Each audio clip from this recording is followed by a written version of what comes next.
ப்ரெக்னென்சியில் எந்தெந்த டைமில் இந்த ஸ்டிச் போடுவோன்னு பார்த்தீங்கன்னா, இந்த சர்வைக்கல் என்சர்க்லாஜே 2 டைப்ஸாக இருக்குது. ஒன்று பார்த்தீங்கன்னா இலெக்டிவ் என்சர்க்லாஜ். அதாவது உங்களுக்கு ஹிஸ்ட்ரி வைஸ் ஃபர்ஸ்ட் ப்ரெக்னென்சியில் ப்ராப்ளம்ஸ் இருந்திருக்கு.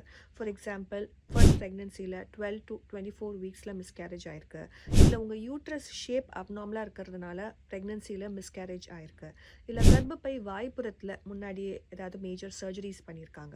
இந்த மாதிரி காரணங்கள் அப்போது கரண்ட் ப்ரெக்னென்சியில் இலெக்டிவாகவே 12 to 14 வீக்ஸில் இந்த என்டி ஸ்கேன் முடிச்சதுக்கப்புறம் நாங்கள் இந்த சர்வைக்கல் ஸ்டிச் போடுவோம். இதுக்கு பேர் எலெக்டிவ் சர்க்லாஜ். இன்னொன்று பார்த்தீங்கன்னா எமர்ஜென்சி சர்க்லாஜ். 5th மந்தில் நம்ம டார்கெட் ஸ்கேன் பண்ணுற டைமில் உங்களோட சர்விக்ஸ் லென்த் ஷார்ட்டாக ஆயிடுச்சுன்னு சொல்லியிருக்காங்க அப்படின்னா, நார்மல் லென்த் பார்த்தீங்கன்னா 3 to 4 centimetres, less than 2.5 centimetres ஆயிடுச்சுன்னா நாங்கள் எமர்ஜென்சி பேசிஸில் இந்த ஸ்டிச் போடுவோம். அதுக்கு பேர் எமர்ஜென்சி சர்க்லாஜ். தேங்க்யூ.